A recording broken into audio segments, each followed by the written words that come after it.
think I should go live. So we're going live outside the public library.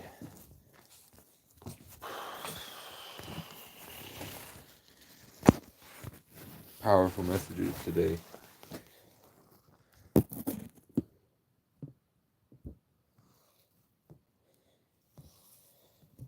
I know that when I elevate, we get haters. I just wanted to remind people that my channel's not for them. I'm an artist.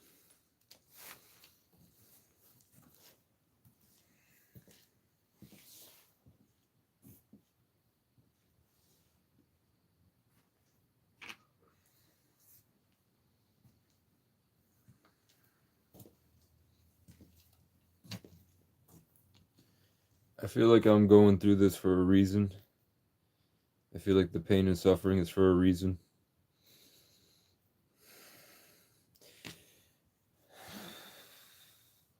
I definitely come back. So I'll see other kids. Because I'm still a kid. I see other kids hanging out. I see the life. And it doesn't feel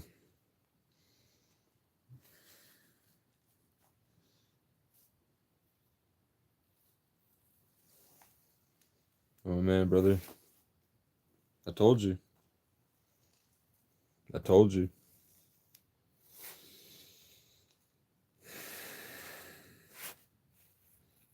You got anything valuable to say?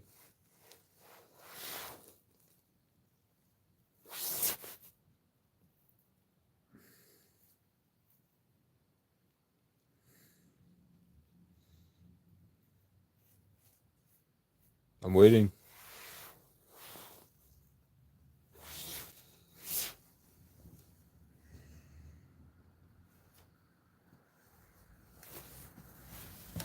Nah, he couldn't because they can't come up with anything.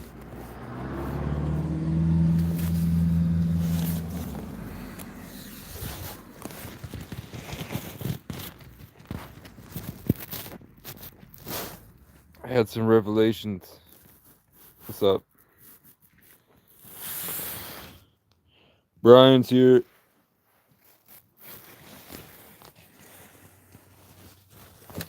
I've been hanging out with some eagles in the woods. It's getting cold as hell out here, bro.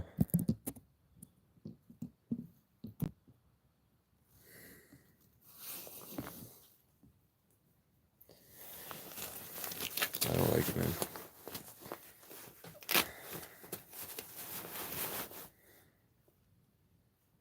I at least know there's about 5 or 6 people that I seriously changed their life for the rest of their life. That I influenced them in a positive way that reshaped the whole path of their life. I got to be in that position to give them what they needed to hear, and it inspired them to do better, and they changed their life completely for the better. One person lost 80 pounds, one person healed their dementia completely, and they're fine. They're fine now. So I'm really grateful that I got this perspective. Like, even growing up, I always felt like the people in my hometown and the people that I saw, there was just something foundationally wrong with them. I don't know if that's because there is a 144,000 and they're the ones that have the gift of being able to ascend past groupthink.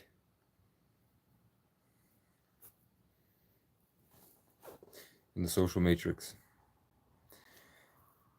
Or maybe I am really an ancient old soul.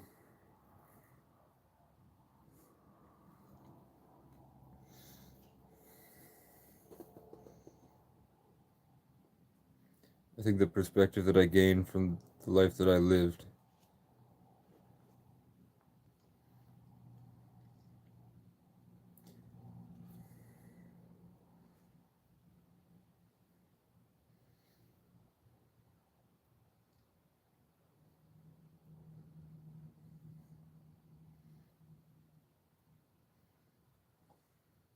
They said I can't even be around him anymore.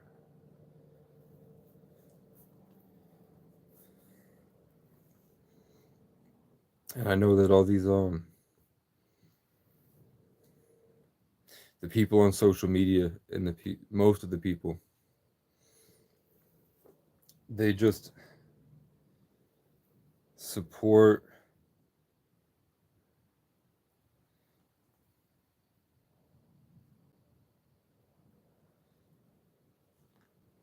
they care more about the image. Like when you look at people, there are some kids.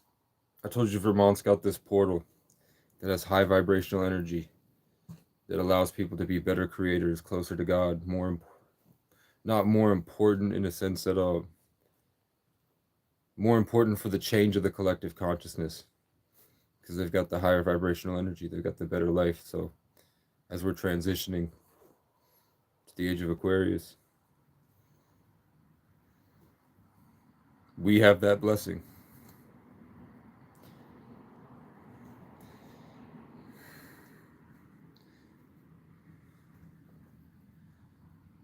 Yeah, I haven't found any real ones here.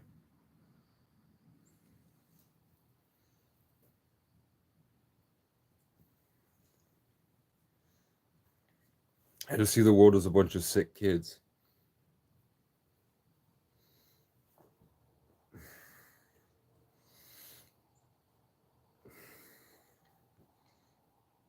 I'm glad I got to grow up alone, walking through the woods by myself.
I'm in the center of a really bad town that's full of drug addicts, and there's no colleges nearby.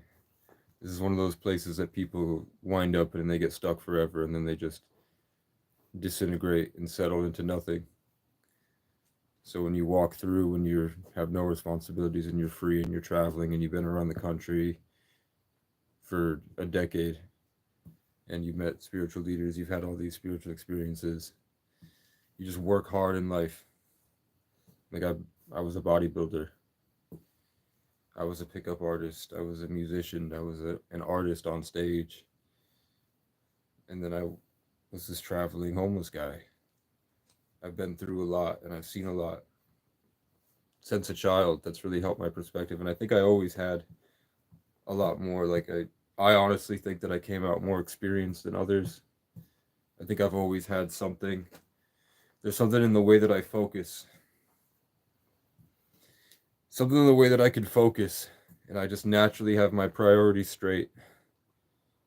I don't get lost in the wrong things. I don't fall into the wrong things. It's like wisdom that I didn't inherit. I just came out with it. So I think when I come through here, I'm cutting through the system that's in place with all the different relationships and all the different interlocking narratives with these people and their vibes, their addictions, and probably some type of greater intelligence that has agendas. And I just walk through and cut it. I cut it up. Today, so I'll say a good example is the gas station. I've been going to this gas station getting pizza every day. And when you go in, you can see that the people are depressed and they're not really emanating anything. There's no real connection. They don't come with any presence or heart. It's just like they're stuck with their head down and they're negative. And I walk through and you see them twitching. And they'll stomp around, they'll slam their hand on the table, they'll do this, all this. And I've been through enough that I could just hold on and just walk by, get my soda from the fountain, come up, say, how's it going, guys? Just say thank you. And I leave. And then I notice that every time I go in, there's a more positive relationship being built, that eventually they get this overwhelming emotion. Eventually I come through and it's like one of the last times I go through before I have to go somewhere else. And this person that usually winds up being a leader of a community, like a lot of people look to him or her for guidance and they're trusted to keep this kind of composure and competence. But they've fallen into negativity that I walk through. And after a couple of days, they just walk up to me crying. Like today, a woman at a gas station came up to me with a whole pizza and she gave me a pizza and she was crying because they didn't have a pizza box. And this is like a millennial, like 35-year-old woman that's in Vermont. So she doesn't go to college, she doesn't go out there. She's been here. And she was just this angry, white pride, white American vibe. And I just like, hey, can I get a pizza? And then she's like, sure thing. She was like overly trying to be friendly. I assume that in these small towns, for the most part, they come in and there's always people with problems that they have with me. So I become the talk of the town for a couple weeks. Like I'll pull up and I'm the talk of the town. Everybody's got a problem with me. Everybody wants to know what I'm doing. They send the police after me. So she came out crying and was like, I'm so sorry, we don't have this pizza box. And she's like tearing up and I'm like, it's okay. We talked for a couple of minutes and it was like I allowed her to let go of everything, and when she let go, it caused her to boost up into this higher connection with herself that she probably lost a long time ago. But she never had any people like this just to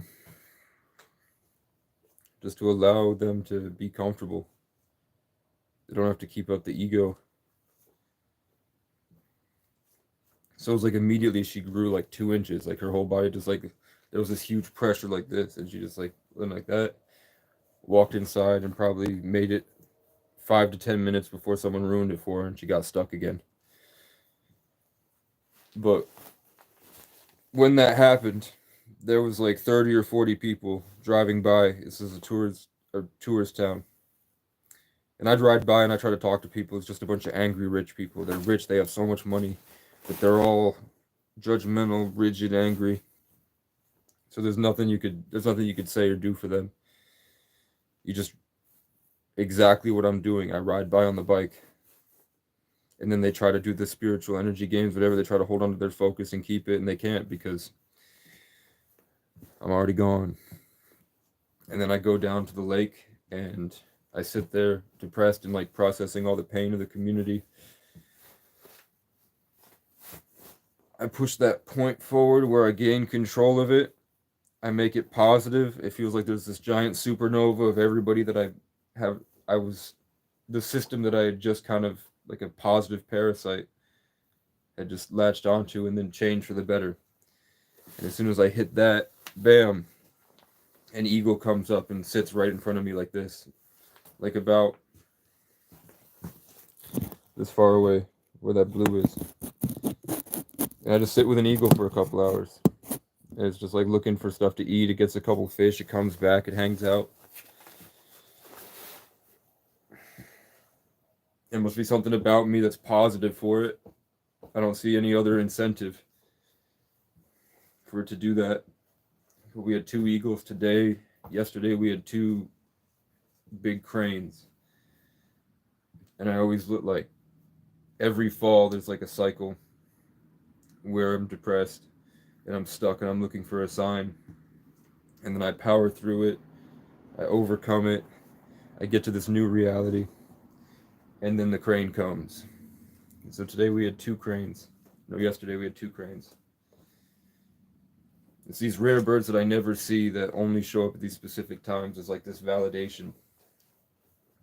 And they always fly from the right side of my face to the left, which is what I ask the universe, if I'm on the right path, to give me something obvious, right to left, and if I'm on the wrong path, give it left to right, so I know to go in and change the habit before I go down the wrong road.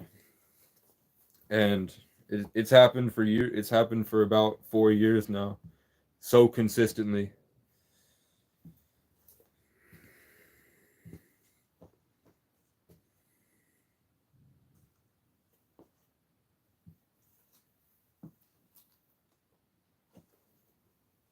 And it's happened on my YouTube channel.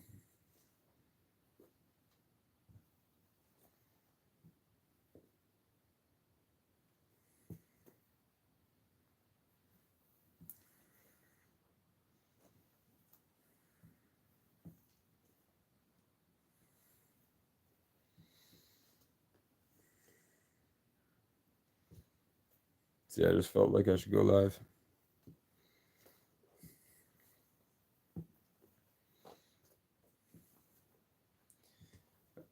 I never pimped out girls to other guys, but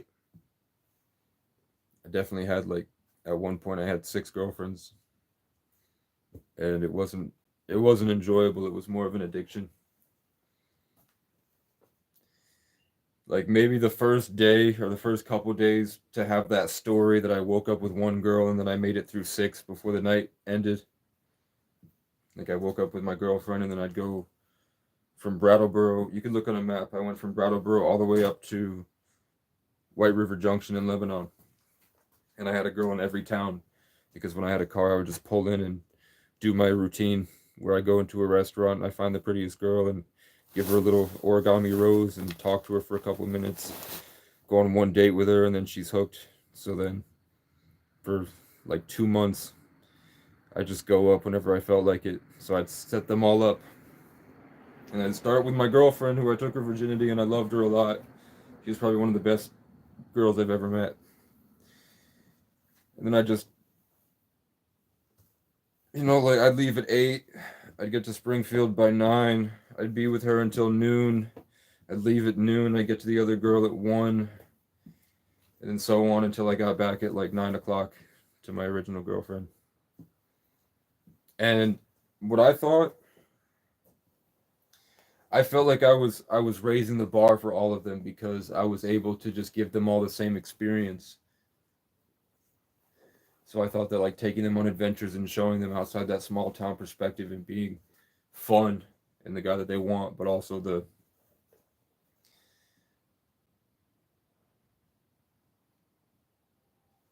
beneficial, something beneficial. And I mean, at least 3 of them. My body count's like 40.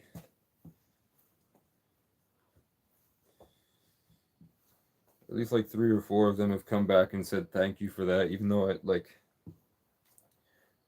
I definitely broke down in Maine, and my friend told me that he wouldn't respect me if I didn't start being honest. And I took that seriously because my head gasket had just exploded and I was trapped about like 4 hours from home. And I was just going to restart my life when I was 18. So I called the first girl and told her everything, that I was cheating on her and that I love her, but I have problems. And that it's nothing that she had. It was nothing that she could have done better. there was nothing she could have done. It wasn't her fault that I was like this, and that I'll always value her, you know.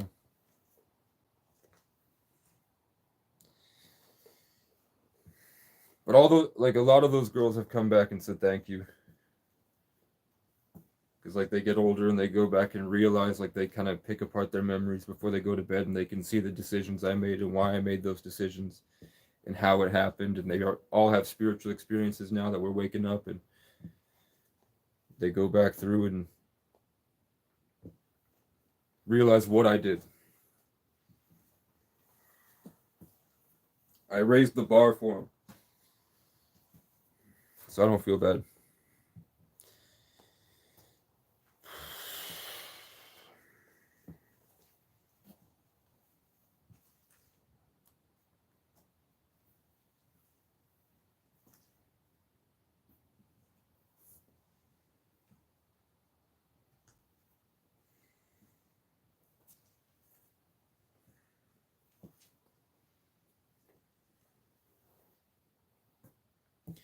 But yeah, I think I think pride is the biggest problem that society has.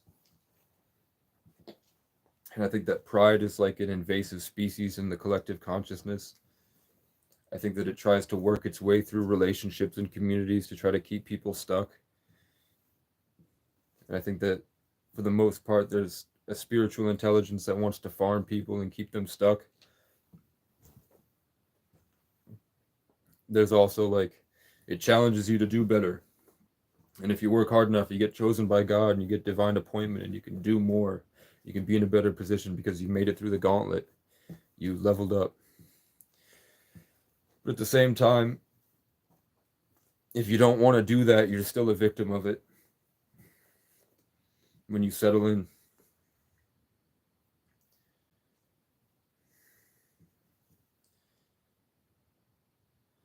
So if that's the case, and that's most likely the case, it's probably a lot worse than I just described. It's probably a lot worse than that. It's probably a lot worse than that.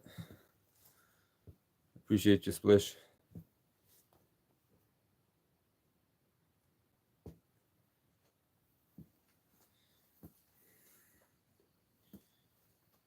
Yeah, I've got like 600 songs in the vault. But I don't I make music for like I only post content for like 2 people on my channel.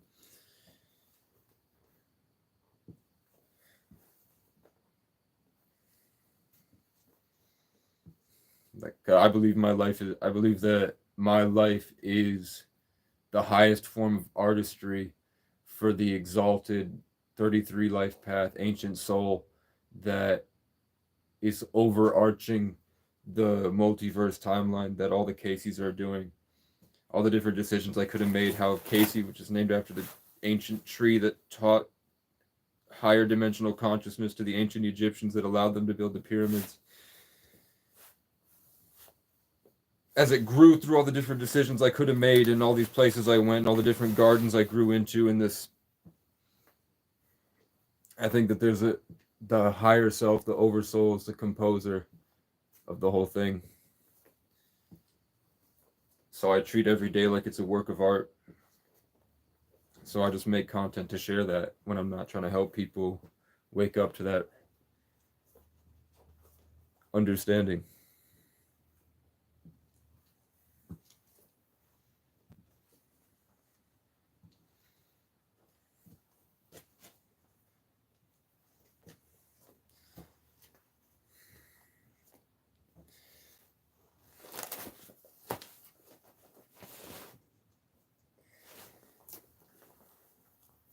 So a tube, like in Finding Nemo, when they had those tunnels that the turtles went through, it was like that, but also a branch came down from some bubble in the ether. Maybe we have a bubble in the community, and then there's energies above that, and then it just kind of spiraled its way through, and then hit one of my back chakras, and it showed me a couple things, like a couple of my dreams I'm working on trying to make, and then a couple places that it wants me to go when I'm at these transitional points. They opened up like all the different spots. So I saw like 6 different places I could go from here. That kind of helped my narrative and helped my storyline.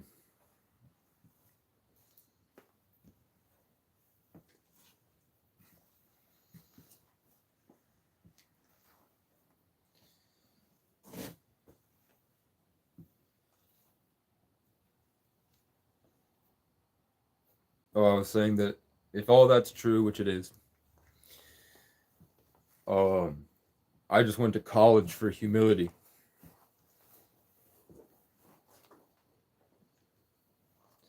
I got broken down and forged like a sword, just constant beat downs for probably my whole life in different ways. But specifically, I just spent a long time dealing with the problems of the world in a unique and different way than most people, and that's given me a lot of skills and tools that I can utilize in the future. I really did like pull up at a bunch of different small towns and then completely work with some type of higher energies to completely restructure everything. I like pierced inside, and then I grew out, and then they might not be healthy and happy still, but they're definitely not who they were before I met them. So I think that I feel all this pain because I'm a good converter, because I put it into songs, and then suddenly it's like I pull everything with me and then make a huge change, and then the energy that I create when I choose to convert that gets expressed through different, I think, different vessels like Casey Rocket, Kurt Kaz, Kai Cenat, Queso, Kendrick Curry, Cassius Culpepper, all the Caseys. And then I just have like probably a lot more than I realize, but a lot of people that copy it and then they take it to the limit and they make something great with something I created, but they don't have this foundational understanding I'm talking about. So it's like I watch them and I can see that they're misguided. So they're the living embodiment of something I manifested, but it's not who they really are, and it's not what they were supposed to do.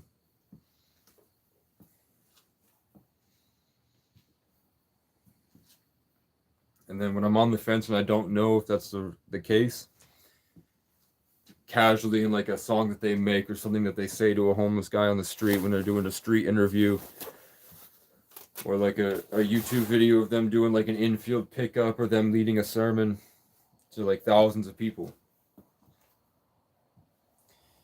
As they're talking and their stream of consciousness is coming down and they're pushing it out to the people, when I think that they might be a branch of my tree that I might have built a relationship with somehow, and I've been manifesting and producing content for them to speak out to the masses, they'll just throw in, it'll come through like a blip, and then they say something that I know, like a little thing that I've been holding sacred. You know what that means?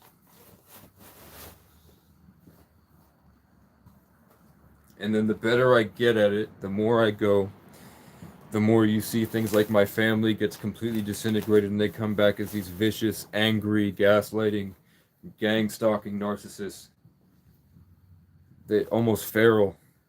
Like it seems like they're like someone could come up to you and it seems like they're having a friendly conversation. Then you sit there long enough and you realize there's something angry deep inside them that's trying to get at you, to try to almost pummel your spirit.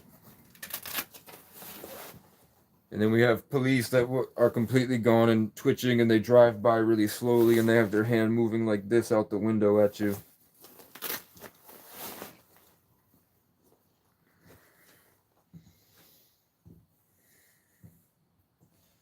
But I can't knock the fact that I made it through that past couple gauntlets, and an eagle hung out with me today. 2 eagles. 2 bald eagles hung out with me today. I didn't feed them anything. They didn't want anything from me. They weren't screaming at me to leave. They just flew over and they saw me and felt the presence, and then they came to hang out.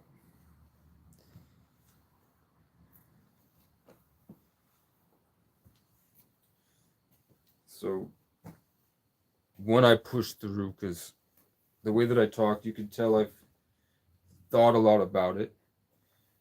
I've just kind of pushed through, like, if that's true, then this must be true, and if that's true, then this must be true, and if that's true, and then testing that theory with like what I do in the day, and then when I go lay down, I think about all the shit that I went through that day and how it ties into this kind of back burner subconscious understanding of how the simulation's working, and try to persevere to make my most perfect, my magnum opus. And when I do that, it just seems I'm at two different possibilities. It's either that I drove myself through the multiverse to my own private Minecraft server, Pocket Dimension, where I am the only person there because I use my high level manifestation energy as a Sagittarius to explore, adventure myself, push myself into that space in the multiverse where I am the only conscious person there, because that's what I was hunting, that's what I was striving towards, that's what I was trying to figure out. That's what I kept consistently putting into my belief system that was rerouting in my chat GBT 700,000. So, or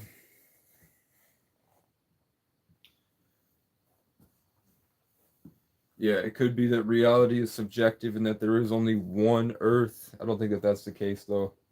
And it was more like I had just pushed myself too far, like I had outpaced everybody so much that I evolved to a point that I couldn't fit inside what's currently here. And that would be because as all my Aquarius signs help you push forward and see into the future. And then the momentum from the Sagittarius keeps you in this constant looking into the future as this giant kind of fireball traveling forward. And then the Taurus rising gives me the control to be able to create something in front of me. With this kind of stubborn, has been to war hundreds of times, led souls to victory against overwhelming odds. Gives you that competence mixed with the Sagittarius Archer, and the forward moving rebellious Aquarius just allows me to be able to maintain myself as I go through gaining knowledge and experience and putting that into something. So I think that if we are just traveling through the multiverse with every single decision we make and the frequency that we hold, and that all these attacks are to disrupt that frequency and convert you to be believing in a bad reality so that you step into the wrong way and you put yourself closer to hell.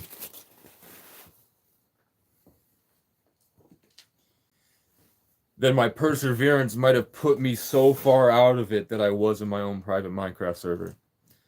Either I did that or I evolved to a point because I just outpaced everybody and I put the pieces together and I held on to it long enough that I could hold it in my system and just keep learning and growing and learning and growing.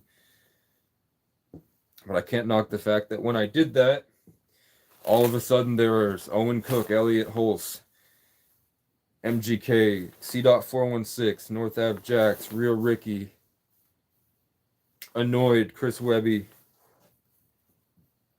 Cheap Trick.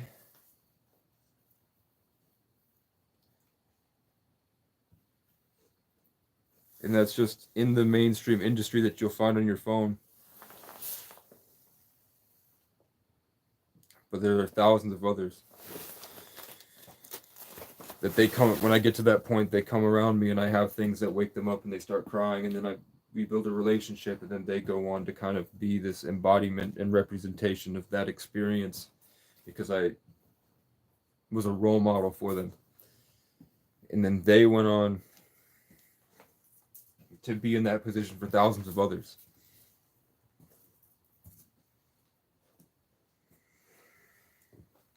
And I would have only been able to do it because my whole life I was trapped in a box.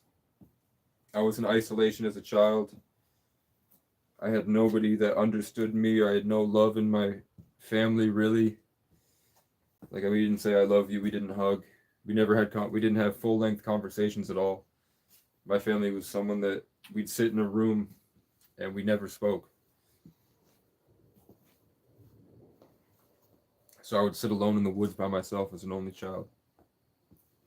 And then that translated to being trapped from social skills and not being able to fit into all the spaces that I entered with kids, because they'd all be pretending and they'd all be in this different place, and I would show up and just stand there like I stand in the woods and just look around at the people, and I could see that everybody was anxious and uncomfortable and playing pretend. Like I could see that they were all copying iCarly.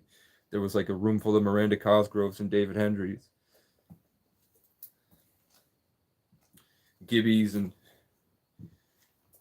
Mitchell Musso's yard, and I would just stand there. I'd just do whatever I wanted. But there would be this giant struggle I had to work my way through, like an escape room, to try to figure out how to be it, how that works, and how to be in there. And then I would just sit in the back building Legos, watching it all. And then it was just my unique mind wouldn't let me fit into society, so I had to find a way to invade it and then kind of exert my will to make it go a certain way, and then it wouldn't really work. I'd be able to go kind of forward and then 5 steps back and then push forward and then 5 steps back, making progress and making a change, something nobody's ever seen before.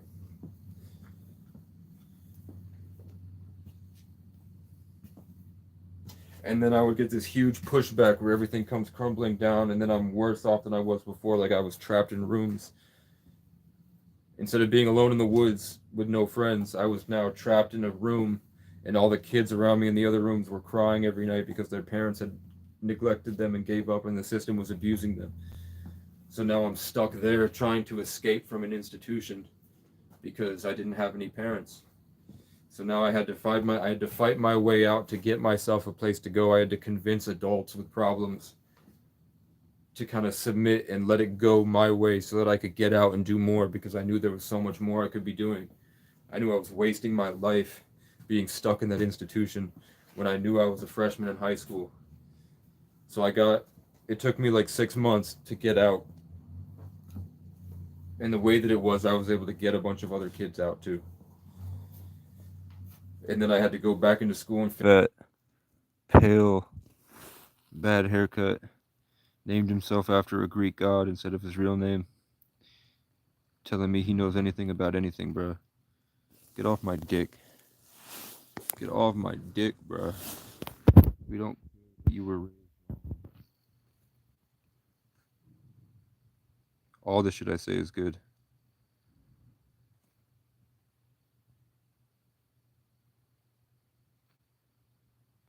Appreciate that, Splish. We back.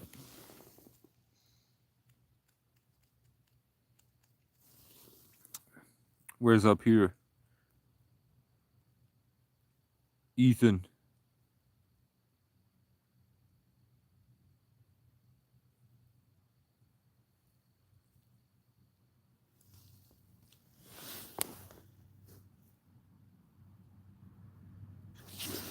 Where's up here, Ethan McKenzie?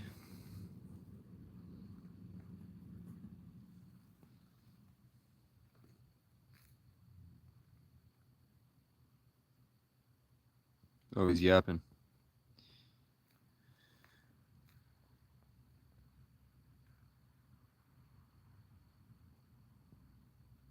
He's gone, he's gone, he's gone.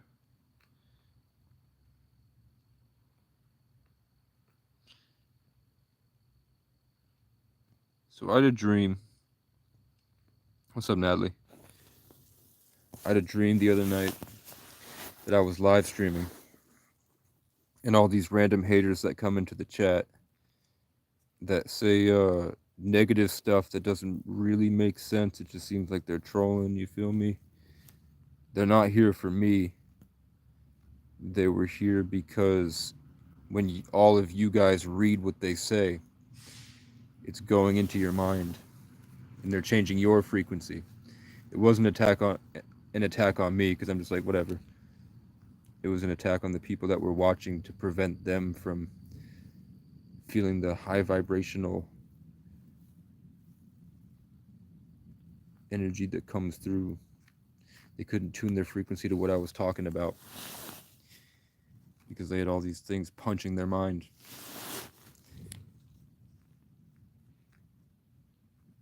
Imagine it like tons of different streams, and then when these guys talk, it's like putting a giant hole in the ground that guides all the water in that direction.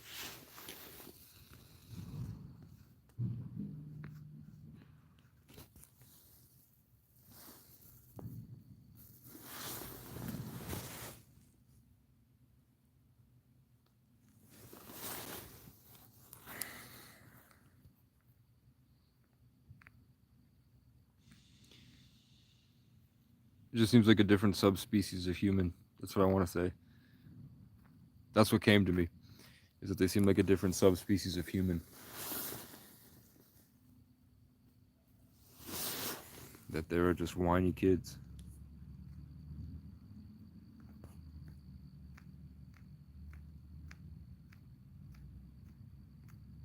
That are stuck in groupthink.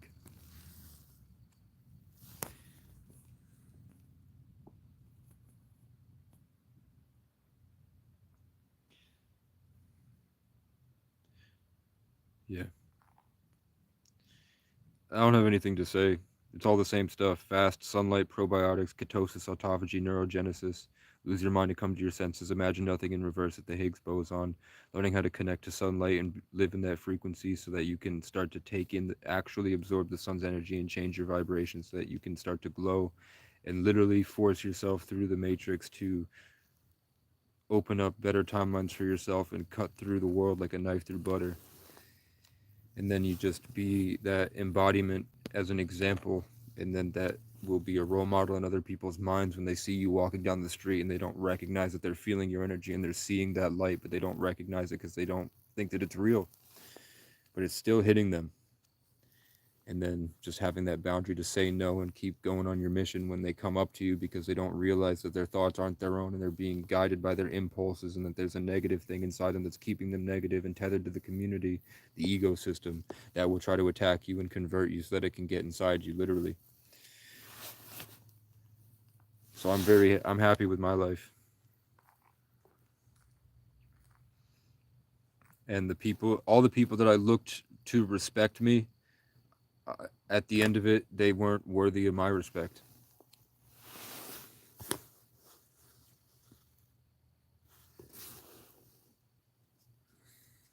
But I hold myself to a way harder standard than I need to.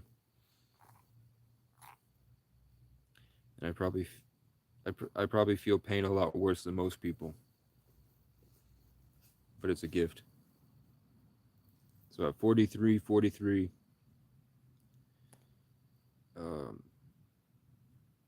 keep going, you got this.